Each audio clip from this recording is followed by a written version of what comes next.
Meaning of deport. Deport. Deport.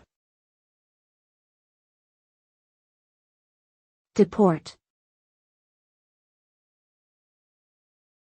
Deport.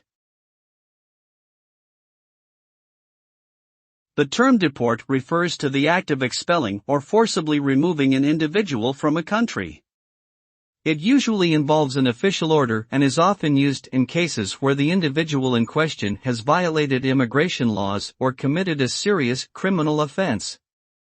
Deportation can result in the individual being barred from returning to the country for a specified period of time or permanently. This process can cause emotional distress, as families may be separated, and the individual may face challenges adjusting to a new country or culture.